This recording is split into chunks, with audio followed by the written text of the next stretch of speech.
Hello, my name is Bianca, and I'm 30 years old. The past year has been nothing short of a nightmare, and I'm still recovering from everything. I've been lurking here and reading so many stories, so I thought I'd give it a go and share mine. My story begins with my ex-husband, Shane. I met Shane right after I graduated from college. I had just secured a pretty good position at a well-known company, and Shane and I worked in the same department.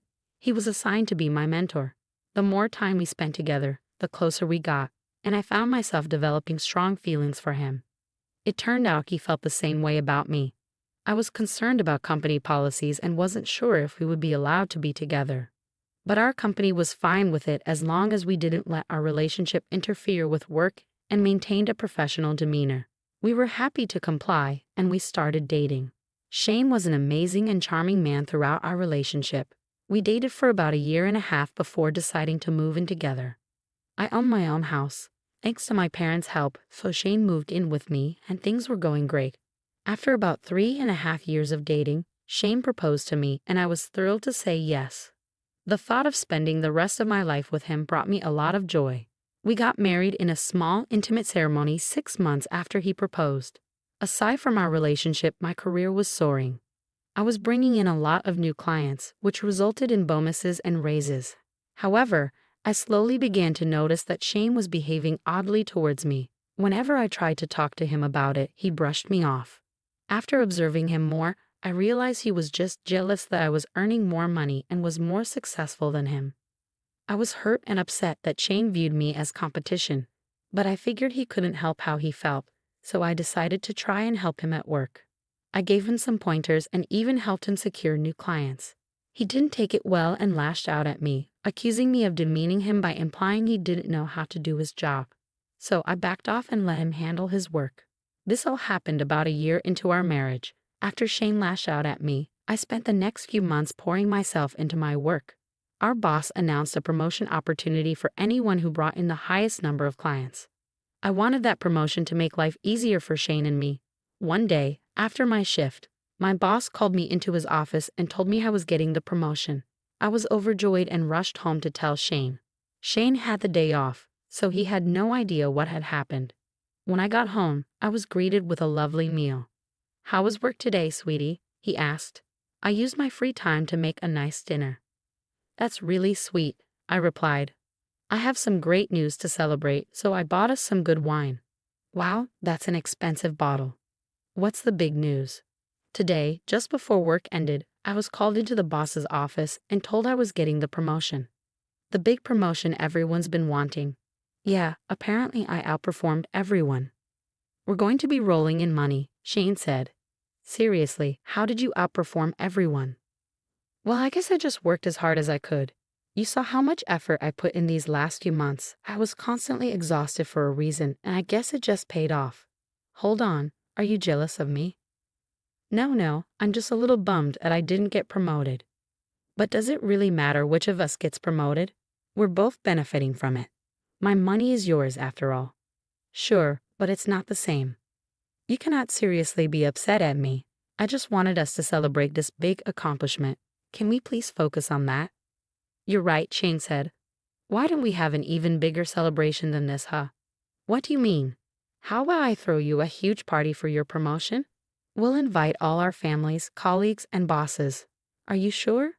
That sounds wonderful, but wouldn't that be like rubbing salt in your wound?" I asked. "Nah, I'll be fine. Look at you worrying about me instead of celebrating. Besides, I think I have an idea for a great present to give you." "Oh, what is it?" "I shall give it to you in front of everyone at the party. But for now, how about we have ourselves a nice dinner?" I will admit that I was a little upset when Shane let his emotions get in the way of showing his appreciation for me, but he really turned himself around when he decided to celebrate with me. Over the next few weeks, Shane poured himself into planning a party for my promotion. It might be bad to say, but I was surprised that Shane wasn't behaving jealously. I was just grateful that he was appreciating me for once. Shane spent a lot of time outside the house while planning my party. He told me he couldn't contain his excitement and wanted it to be a surprise, so he had been going over to his mother's place to talk about it. Now, Shane's mother, Wendy, and I had a pretty cordial relationship. We weren't super close, but she was a nice lady. On the day of the party, Shane told me he was running a little late because he mistimed his surprise. But he sent me to the venue and had Wendy meet me there. I was genuinely floored when I entered the venue. It was a pretty big hall, beautifully decorated. When I walked in, everyone clapped for me, and I was congratulated by a lot of people. As I was talking to one of my colleagues, Wendy bumped into me and accidentally spilled her wine on me. "I'm so sorry I spilled on your dress. I'm so clumsy on my feet, and I've been nervous about coming here for so long. I guess that made me spill on you." "It's all okay. Don't worry. I'll just have my assistant get me an extra dress." "Wait, why don't you come to the side and let me see if I can do something?" "No, I don't think anything will help. Please, I feel really bad for what I did. At least let me try." "Okay, fine." Wendy pulled me aside, her expression serious. "I needed to tell you something important." "What do you mean?" "I need you to tell your security guards to prohibit my son's entry at all costs." "What? Why?" "Shane has been upset that you've been getting so successful. He's been ranting to me about it for so long. Surely you noticed that he was constantly over at my place." I knew he was upset, but I didn't think it was because he was jealous. With every day that passed, his anger only grew. When you told him you were getting a promotion, he lost his mind.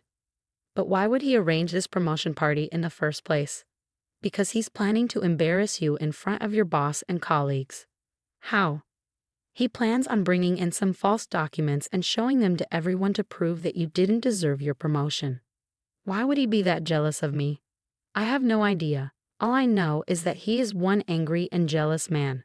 He will not stop at anything to get what he wants because he wants to be the one who's doing better.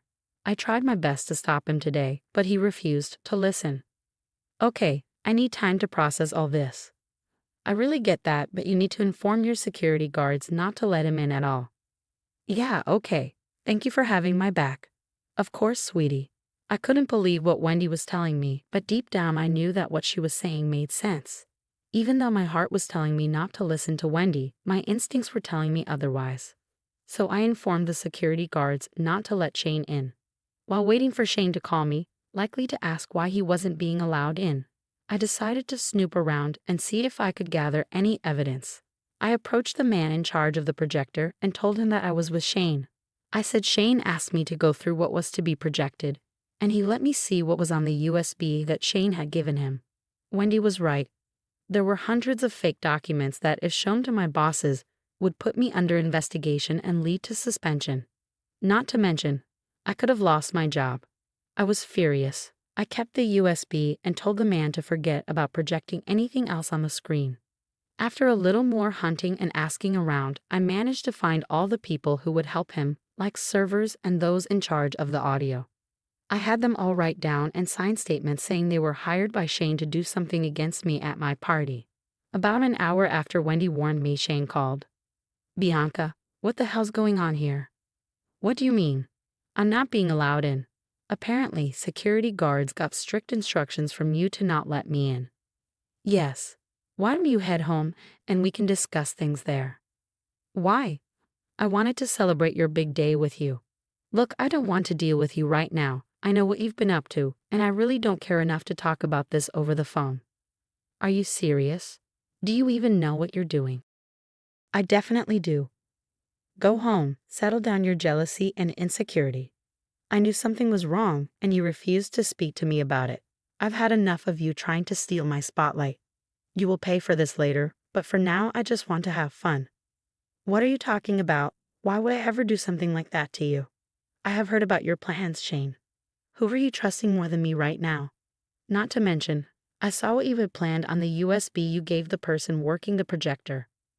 "Wow, so you were snooping just to prove yourself right? Do you even have any trust in me?" "Of course I did. But after tonight, any semblance of trust I had in you has vanished. You can't blame me for it. It's not like you weren't rubbing my face in your accomplishments all the time." "I wasn't rubbing your face in anything. I was just sharing my accomplishments with you because you are my husband. I'm sorry I expected you to share in my joy instead of getting jealous. If I did the same thing to you, you would have behaved the same way. I would at least talk to you about it. I would never try to publicly humiliate you or ruin your career. You know what? I actually don't want to see your face for a while. I will see you in a few days." Bianca, you will come back home as soon as your party's done. Or so help me God. If you threaten me, I will never return. Bye. The very fact that Shane had the audacity to threaten me made me see red, but I calmed myself down and decided I was going to enjoy my party regardless of the fact that it was all a ruse to start my downfall. I had a blast, and at the end of the night, I went to Wendy's place. Of course, Shane contacted her, but she told him to stay away from her for a little while and asked him to give me some space. Over the next week, I filed for divorce and waited until I had the papers to go back home. Once I had them, I went back home and was greeted by Shane. You're home finally. Don't try to act happy. I'm not acting. I really missed you and I wanted to apologize for my behavior. You think an apology is enough, Shane? You wanted to destroy my career and my reputation all because you were jealous and insecure. I was just not in the right headspace. That's not even a reasonable excuse. You have to understand, I was struggling a lot. You were being looked at for all the big projects and promotions, even though we were doing the same work. We may work in the same department, but there's a huge difference between our work. Are you saying that I'm not good at doing my job? You said it, not me. Maybe instead of targeting me, he should have thought about why I was getting looked at for everything. I didn't have to actually look at anything. You are a woman and you were just using your wiles to get whatever you wanted. Wow. Do you even know how much revenue I brought in just in the last 3 months? I brought in triple what you did, and I did all my business over emails and calls. How do you suppose I worked my feminine wiles, huh? You must have done some sort of trickery. There's no way that you did so much in so little time. There's a reason I wanted to expose you. And you wanted to do that using fake documents? I couldn't find any actual records, so of course I had to fake some. There's no reason for you to be that much more successful than me. I had to take you down a peg. You really are a piece of work, you know that? You were willing to put down the woman you love all because you let your insecurities get the best of you. They are not insecurities and I'm not jealous, but you have no idea how embarrassing it is to have your wife earning more and being more successful than you. I've been the butt of jokes for so long. Who is making fun of you, Shane? Who? My friends, the ones I meet up with every other weekend. Wow. So instead of dropping your unsupportive friends, you decided to sabotage your loving and supportive wife. You know what? I can't keep doing this anymore. Here, I'm divorcing you. You can't leave me. I only made one mistake, and I apologize for it. This one mistake of yours nearly cost me my career and reputation, and you didn't sound apologetic at all. You were just justifying your actions without even apologizing. You clearly still don't see anything wrong with what you did. Besides, you showed me where your priorities lie, and I'm not even a priority. I'm someone that you have to be better than. I don't think that's a healthy relationship, and I want nothing to do with you. You think this is over? I will ruin you for leaving me. Give it your best shot. I could not believe how dense Shane was. He really did not see why he was wrong and believed what he did was one small mistake. I grabbed my things again and made my way over to Wendy's house, but not before telling Shane he had a week to leave my home. I didn't care where he went, but he needed to be out. Of course, people at work figured that something was seriously wrong between Shane and me, so before the rumors started spreading, I decided to inform everyone that we were getting a divorce. I never told him the reason, but Shane decided that he wanted to ruin my reputation, so he began spewing lies about my morals. He told everyone that I had barred him from entering my party because I didn't want him to steal my spotlight and that I was selfish and jealous. I did not actually plan on ruining Shane's career, but after what he did, I decided to go ahead and show everyone proof of what he planned to do. I emailed our bosses and HR the documents he planned to show everyone along with signed statements from those he hired to help him carry out his plan.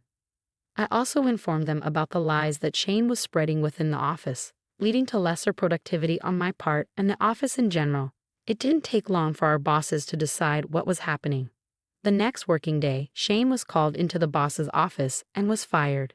Nothing was funnier than watching him exit the office with his head down. I had an inkling that he lost his job, but I didn't know for certain. My confirmation came when Shane called me shortly after he left to yell at me. What did you do? What do you mean? Don't try and act as if you don't know what I'm talking about. I know that you're the reason I lost my job. You lost your job. Do not try and act innocent. Well, I'm not confirming or denying anything to you, But you have to admit that there would have been a conflict of interest if you continued to work with us. How dare you?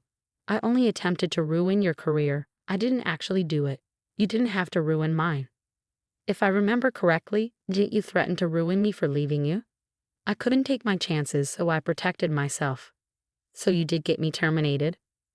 Well, not only were you a bad employee, but you were also actively harassing and planning the downfall of your colleague and wife.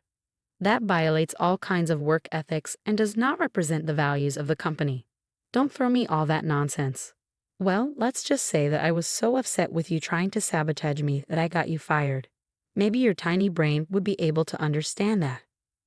But why? I did nothing wrong. Right, but you could have. Nothing stopped you when we were happily married. So what would you have done when we got divorced? Wouldn't you have tried to do much worse things? I just approached HR with my concerns, and when they had to make a decision between me and you, it wasn't really a hard one. You've ruined my life. I will make you pay for it. I'll take you to court and make your pockets bleed dry. Yeah, and I'm sure that the jury would love to see the evidence of you trying to sabotage my career because you were jealous. That's enough now. I'm tired of listening to you. Goodbye, and do not contact me unless it's through your lawyer if you're contesting the divorce. I was glad that I was able to get the exact reaction I wanted out of Shane. That would teach him not to mess with anyone. Besides, I was not kidding when I said that his career in the company was dying anyway. I was just glad that I was the reason he got thrown out. Shane did try to contest the divorce and get me to pay him alimony because he reasoned that I was the reason he lost his job. Well, I had both evidence of him trying to sabotage my job and statements from my bosses, colleagues, and his mother stating the same. Let's just say the jury definitely did not see the point in his argument. The divorce trials went on for a long time. After it was ruled that I would not be paying him any alimony, Shane wanted to divide everything we owned, down to our spoons and forks. I tried my best to level with him, but he was not having it. I didn't see why he was drawing it out so much, considering he was losing a lot of money himself. I was actually doing pretty great. Finally, I decided to settle and give everything that he wanted, within reason, of course. I still got to keep our house considering it was my name on the deed and title. But for every other thing he wanted, including our bed, I gave it to him. I had more than enough money to afford new things anyway. By the time our divorce was finalized, Shane was pretty much destitute. He was couch surfing at multiple friends' places who eventually all grew tired of him when he stopped searching for jobs. Wendy refused to help him out, so he cussed her out until she had enough and blocked him everywhere. Eventually, when he realized he had nowhere to go, he came crying to me and begged me for help. I refused to help him out because I did not want to be entangled with any of the shenanigans ever again. Last I heard, he's crashing at his aunt's place and finally found a job somewhere. As for me, I'm living a really good and comfortable life right now.